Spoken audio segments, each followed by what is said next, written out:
Alhamdulillah, program Titian Barokah paket 8 gratis 1, paket ekonomis 12 hari plus taif. Jadi 8 orang yang berangkat gratis 1 orang. Paket ekonomis booking sekarang, 1 kamar isi 4 orang itu disebut quad, 1 kamar isi 3 orang disebut triple, dan 1 kamar isi 2 orang disebut double. Itu ada harga-harganya guys. Harga tersebut sudah termasuk tiket pesawat, tour leader, mutawif, handling airport, visa umroh, perlengkapan umroh, air zam-zam, city tour, Makkah dan Madinah, makan full board, dan lain-lain. Segera hubungi kita di nomor yang tercantum di sini. Segera hubungi kami agar dapat umroh yang barokah, aman dan terpercaya.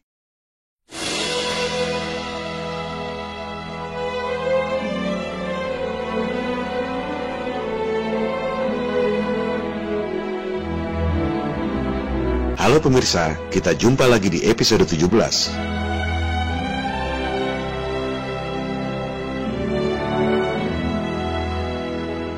Perang adalah tragedi kemanusiaan yang sangat mengerikan.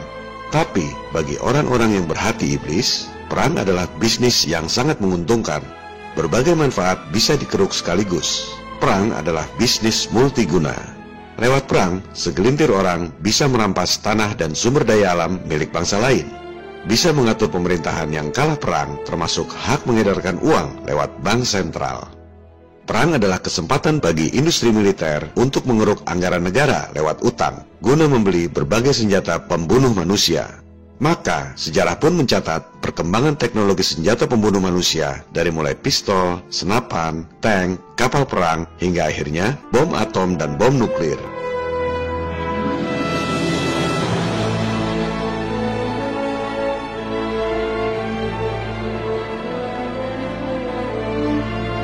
Bahkan, belakangan ini berkembang rumor bahwa para elit sudah berhasil membuat teknologi senjata baru yang jauh lebih mengerikan, dikenal dengan istilah HAARP atau High Frequency Active Armor Research Program. HAARP adalah terapan dari sains modifikasi cuaca atau geoengineering. Man is on a quest to play God, to control the weather and use it as a weapon. Lightning, torrential rains, hurricanes, targeted at the enemy. Some people believe that Katrina was weather warfare at its most potent. But how do we get from understanding extreme weather to making it do our bidding? Earthquake, tidal wave, those become the future of warfare.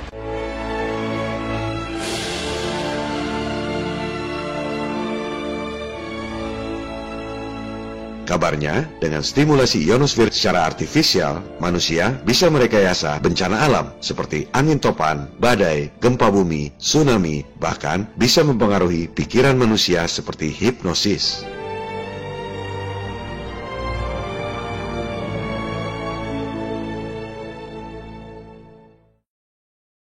CBS This Morning contributor Michio Kaku is a physics professor at City College of New York. Professor, nice to see you. I mean, lasers, really, to change the weather? That's right. Well, as Mark Twain once famously said, everyone complains about the weather, but no one ever does anything about it. Well, instead of doing a rain dance, we physicists are firing trillion-watt lasers into the sky to actually precipitate rain clouds and actually bring down lightning bolts. This time we're bringing in the laws of physics rather than simply waving our hands and uttering mumbo-jumbo. We're actually using trillion-watt lasers now. However, for floods, for agriculture, farmers, for people planning wedding parties, football games, you name it, outdoor events and agriculture and flooding and even hurricanes, all of them could be subject to weather modification.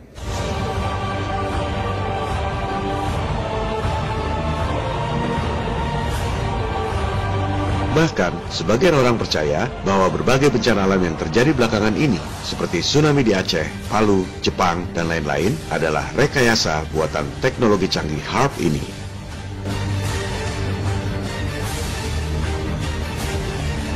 Benarkah rumor yang banyak beredar itu? Apakah semua itu fakta atau cuma fiksi? Pada episode ini, kita akan melakukan investigasi yang mendalam tentang teknologi canggih pembunuh massal. Investigasi ini kita lakukan untuk menjawab 4 pertanyaan yang paling mendasar. Pertama, apakah teknologi HAARP itu benar-benar ada atau cuma fiksi? Kedua, apakah teknologi HARP itu sudah dapat digunakan atau belum? Ketiga, apakah berbagai bencana yang terjadi belakangan ini, seperti tsunami Aceh, tsunami Palu, tsunami Jepang, adalah rekayasa manusia dengan menggunakan teknologi HARP seperti yang banyak didesas-desuskan, atau bukan? Keempat, apa pentingnya informasi ini, dan apa hubungannya dengan bangkitnya kesadaran Flat Earth?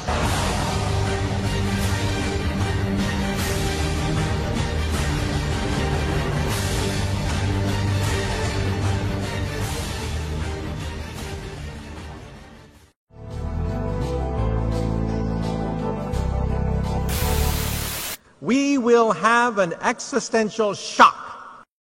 A Type 1 civilization has the power of an entire planet. They control the weather. They mine the oceans. They control volcanoes. They control earthquakes. We are now witnessing the greatest transition in the history of the human race. And Venezuelan leader Hugo Chavez has once again accused the United States of playing God. But this time it's Haiti's disastrous earthquake that he thinks the U.S. was behind. Spanish newspaper ABC quotes Chavez as saying that the U.S. Navy launched a weapon capable of inducing a powerful earthquake off the shore of Haiti. Over why he handed over control of the Japanese financial system to a group of American and European oligarchs. He and his envoy told me that it was because Japan had been threatened by an earthquake machine. Rumor tentang adanya teknologi yang bisa merekayasa bencana alam memang berasal dari sumber-sumber yang kredibel. Seperti yang baru saja Anda saksikan sendiri. Pernyataan dari Profesor Michio Kaku, Presiden Venezuela, dan Mendagri Jepang. Berbagai dokumen yang kredibel juga merujuk adanya program pengembangan teknologi senjata cuaca ini. Teknologi geoengineering atau rekayasa cuaca ini memang bukan barang baru. Dari tahun 1967, tercatat militer Amerika merekayasa hujan deras buatan pada Perang Vietnam untuk meredam gerilya Viet Cong. Apakah teknologi rekayasa cuaca itu kemudian dikembangkan untuk membuat senjata? Jawabannya sudah pasti dikembangkan. Militer memang kerjaannya termasuk mengembangkan teknologi persenjataan. Itu memang tugas mereka. Maka dikembangkanlah teknologi yang disebut HARP atau High Frequency Active Auroral Research Program.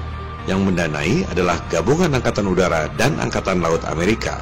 Sudah pasti ini proyek militer. Tapi, kalau ditanya ke sumber-sumber resmi atau tanya ke pegawai yang kerja di sana, sudah pasti dibantah. Bilangnya, ini proyek sains. Sebenarnya sama dengan NASA. Kalau ada potensi pengembangan teknologi angkasa luar yang bisa digunakan untuk menguasai teritori angkasa luar, sudah pasti dijadikan proyek militer. Betapa naifnya jika menganggap NASA adalah murni proyek sains.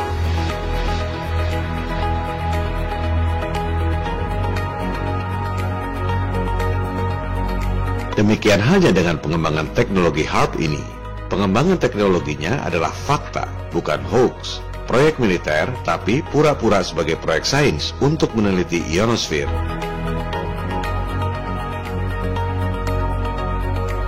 Maka, teknologi HARP dikembangkan di Arizona. Fasilitas tersebut terdiri dari ratusan antena-antena radio, tapi bukan untuk memancarkan gelombang suara ke telinga Anda, melainkan untuk menembakkan gelombang frekuensi ekstra rendah atau ELF, extra low frequency, ke wilayah atmosfer yang disebut ionosfer.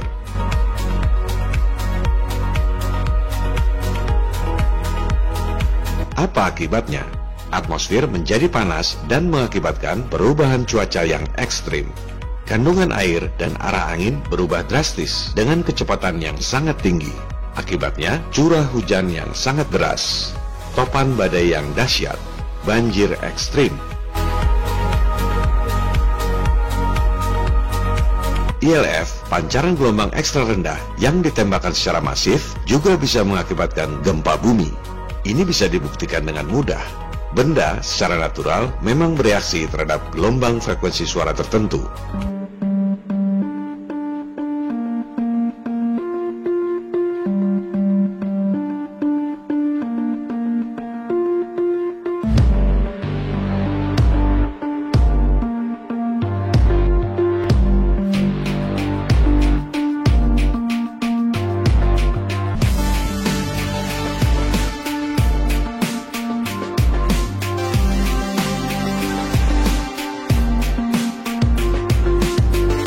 Dalam skala kecil, ELF memang membuat benda-benda alam bergerak yang bisa mengakibatkan gempa jika diterapkan dalam skala besar.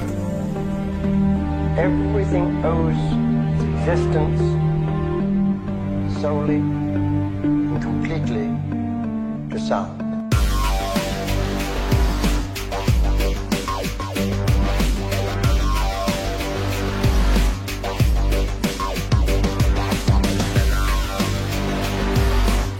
HAARP juga mengembangkan teknologi pembuatan halilintar.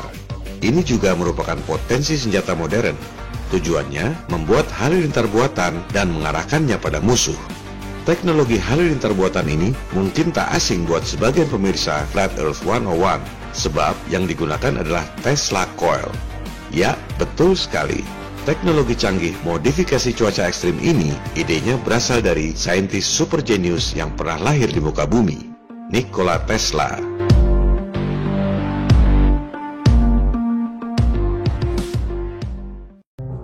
Nama Tesla dicoret dari seluruh pelajaran sekolah karena Tesla dianggap musuh oleh JP Morgan, pentolan elit global.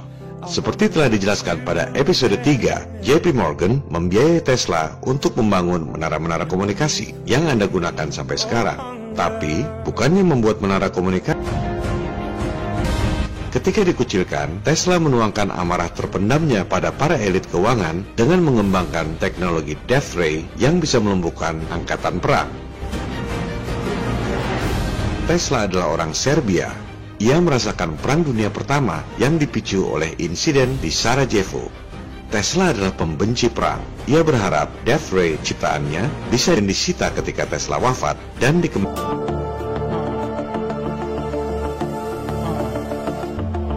Banyak media memberitakan tentang HAARP. Bahkan disebut-sebut HAARP adalah senjata yang membuat tsunami seperti di Aceh dan Palu belakangan ini. Benarkah HAARP sudah bisa digunakan? Mari kita investigasi. Kita harus lebih spesifik. Pertama, bedakan antara modifikasi cuaca atau geoengineering dengan senjata cuaca atau weather weapons. Itu dua hal yang berbeda. Kalau modifikasi cuaca seperti bikin hujan buatan, itu sudah bisa dilakukan sejak lama. Teknologinya tidak terlalu rumit.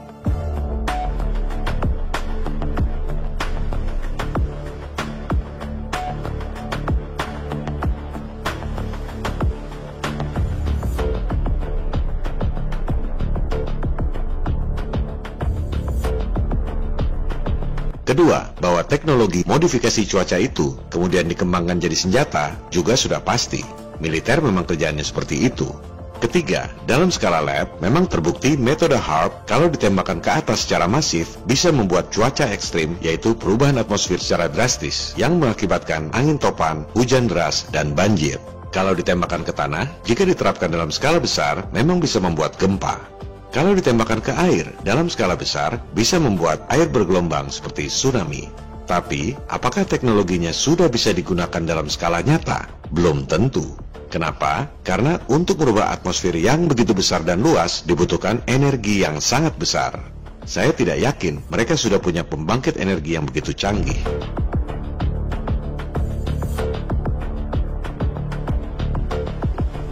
Coba simak baik-baik apa yang dikatakan oleh Profesor Michio Kaku tadi. Saya melihat ada hal prinsip yang sangat bertentangan dari pernyataan Profesor Kaku itu. We physicists are firing trillion-watt lasers into the sky to actually precipitate rain clouds and actually bring down lightning bolts.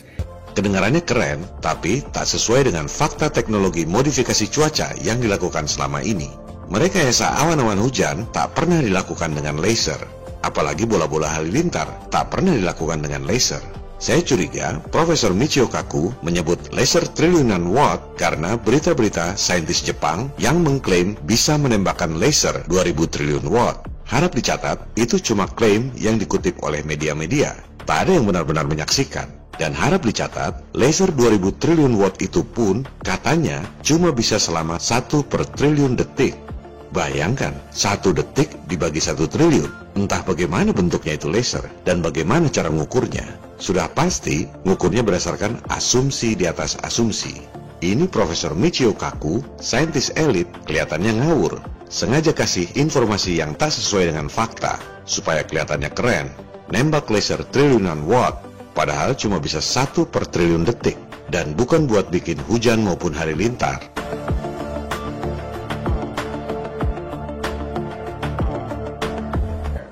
What is the European Union? Because we're seeing the beginnings of a Type 1 economy. Huge planetary trading blocks are the beginnings of a Type 1 economy.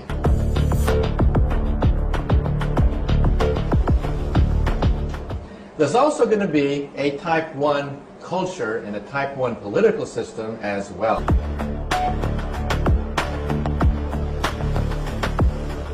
Some people don't want it. They fear this transition. These are the terrorists.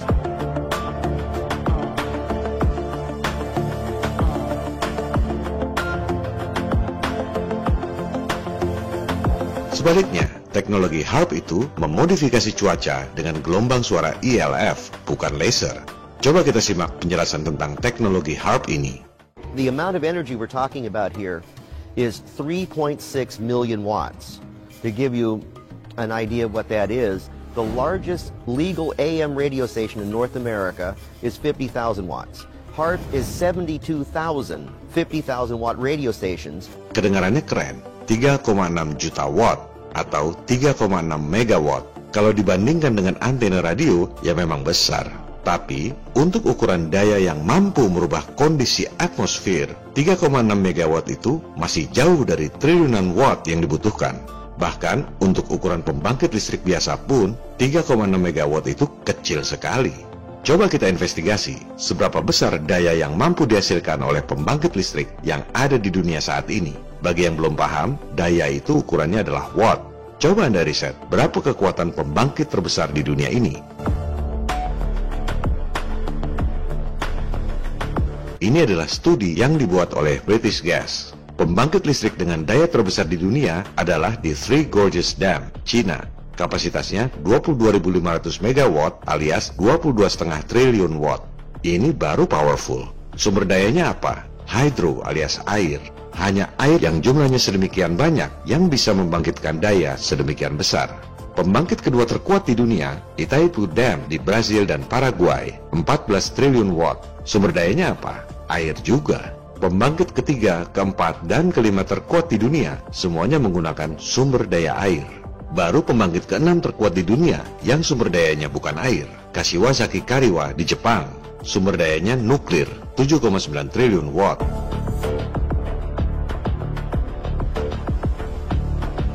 Intinya apa? Dibutuhkan upaya yang sangat besar untuk membuat daya triliunan watt. Fasilitasnya saja sebesar itu. Untuk membangkitkan daya 7,9 triliun watt, dibutuhkan reaktor nuklir seluas 4,2 km persegi. Antena-antena radio HAARP itu cuma 3,6 megawatt.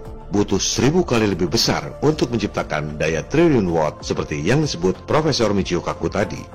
Secara teori, memang bisa saja menembakkan ELF secara masif untuk merubah atmosfer secara drastis. Pertanyaannya, seberapa besar energi yang dibutuhkan dan dari mana energi itu didapat? Di mana pembangkit listriknya?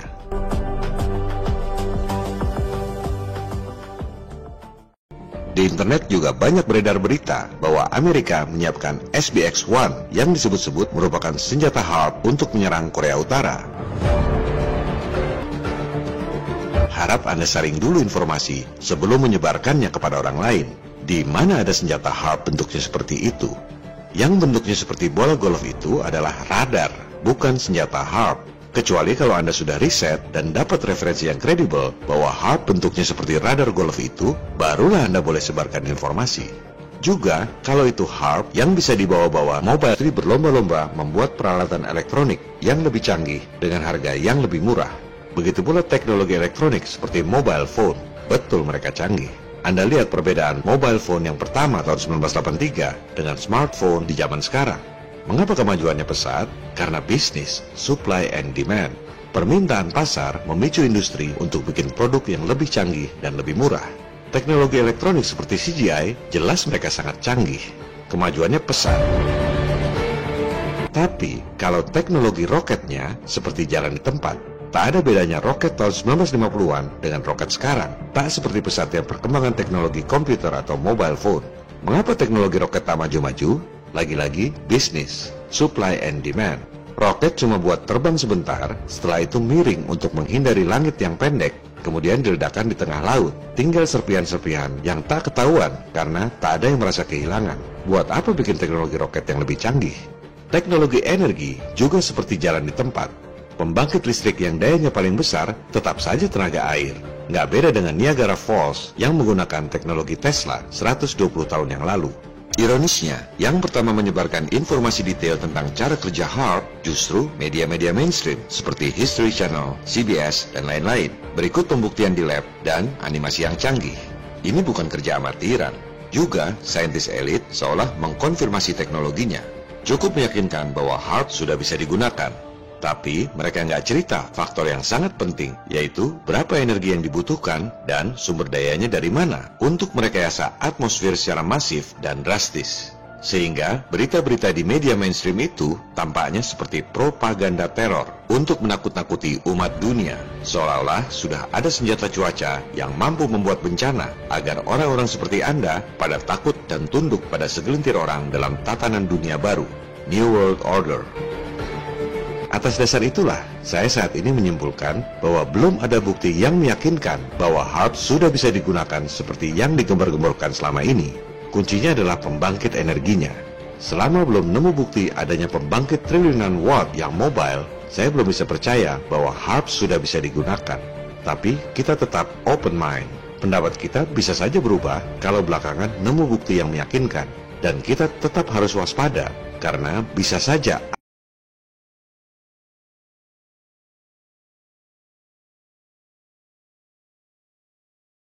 left in the sky after a jet flies through the air. Is there any truth to the theory that there's chemicals that are released by the government?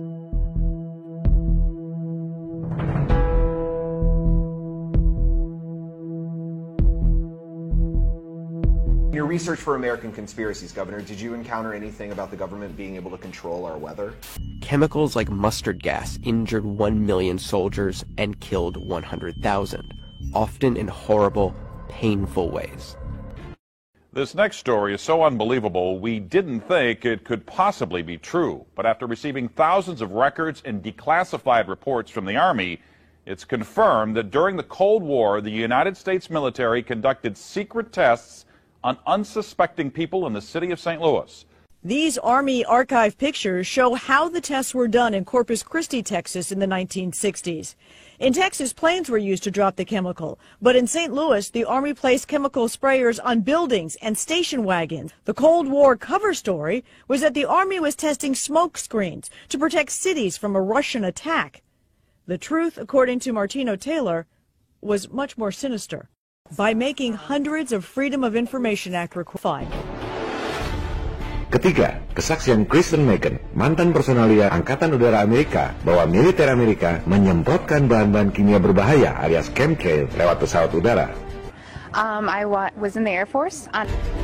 Keempat, teknologi penyebaran bahan-bahan kimia lewat udara bahkan sudah dipatenkan di Amerika. Ada banyak sekali paten tentang chemtrail, seutuhnya yang legal. Masih berpikir NASA adalah lembaga sains yang bertugas menghibur Anda dengan temuan-temuan angkasa luar? Kejahatan NASA bukan cuma nipu Anda dengan ilusi bumi bola, tapi NASA memang berencana untuk meracuni paru-paru Anda dengan senjata debu mikro yang disebar lewat aerosol.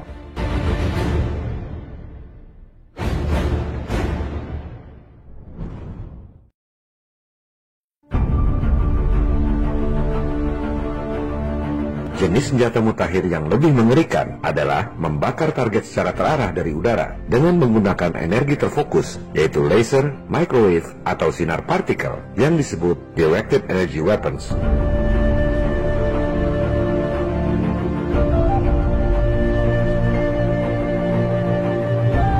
Senjata pembuat bencana HAARP masih dalam tahap eksperimen karena tak mudah memperoleh sumber energi yang sangat besar untuk membuat bencana topan, gempa, dan tsunami.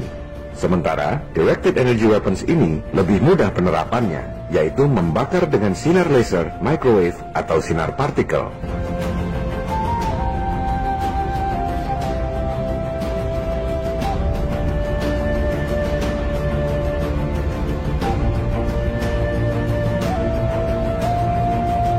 Sebagian dari Anda mungkin ingat peristiwa kebakaran besar di Malibu, California tahun 2017 lalu. Kebakaran dahsyat yang sangat mengerikan, disebutnya kebakaran hutan. Coba lakukan investigasi sendiri. Kita akan melihat dengan sangat jelas berbagai kejanggalan dari kebakaran tersebut.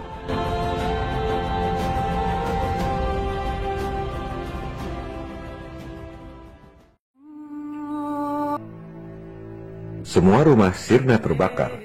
Beton, besi, dan baja musnah jadi abu. Tapi pohon-pohon dan rumput-rumputnya utuh. Bagaimana mungkin ini kebakaran hutan? Masihkah kita menyebut kebakaran hutan kalau hutannya justru tidak terbakar habis mobil-mobil, tapi pohon-pohonnya utuh? Anda lihat, besi baja meleleh. Padahal dibutuhkan suhu 1000 directed energy weapons. Kejanggalan timbang harus masuk ke negara lain. Ketiga, uji coba tidak dilakukan di medan perang, justru sebelum ada perang, supaya produknya laku keras pada saat ada perang. Keempat, uji coba dengan mengorbankan orang lain itu mereka perlukan, karena nggak ada orang yang mau jadi kelinci percobaan. Kelima, mereka tidak peduli pada nyawa manusia lain. Mereka menganggap diri sebagai Tuhan, dan kita semua adalah budak-budaknya. Yang kita anggap sebagai pembunuhan yang keji, mereka anggap sebagai ritual kurban yang suci. Untuk meredam bangkitnya kesadaran masyarakat, YouTube membredel channel-channel yang mengekspos kejahatan persekongkolan alias konspirasi mereka. Beberapa channel yang rajin mengekspos kejanggalan kebakaran California ini seperti A Plain Truth Channel. Bukan cuma di-remove videonya, tapi sekalian di-bredel channelnya. Shit. Untuk topik Flat Earth berdasarkan Google Analytics tahun 2017. Oleh sekalian, channel FV11 ini yang dibredel oleh YouTube. Tak ada gunanya mengupload ulang di YouTube atau membuat YouTube channel yang baru, karena pasti akan dibredel juga. Gosip yang beredar adalah Desember 2019 ini, YouTube akan membredel channel-channel yang mempopulerkan topik Flat Earth.